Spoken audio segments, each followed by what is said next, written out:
Hello guys, मी सखी आणि आपल्या crochet रुमालाच्या ट्युटोरियलचे मागचे 2 पार्ट तुम्ही बघितलेच असतात.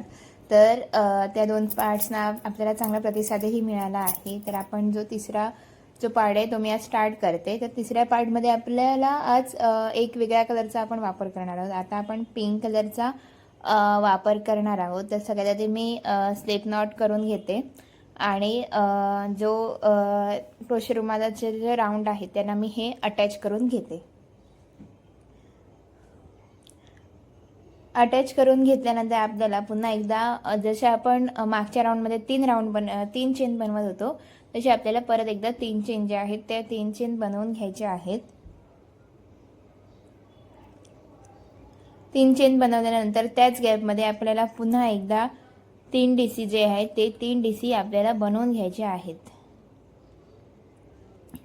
आणि ही प्रोसेस आपल्याला एक पूर्ण राऊंड कंप्लीट करून घ्यायची आहे.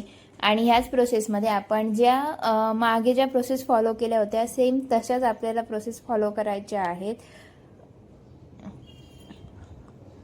तुम्ही बघू शकता जे आपण राऊंड 1 2 3 4 5 6 जे कंटिन्यू केले होते तेच राऊंड मी पिंक कलरने देखील कंटिन्यू केले आहेत आणि त्याला खूप चांगला असा लुक देखील आला आहे.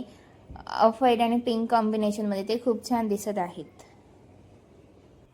पिंक कलरने हा राऊंड आपण जो आहे तो कंप्लीट करून घेऊया आणि पाहूया आपल्या नेक्स्ट पार्टमध्ये आपण हा रुमाल कसा दिसतो ते आणि त्याच्या पुढच्या स्टेप्सही मी त्या पार्टमध्ये तुम्हाला दाखवणार आहे. थँक्यू.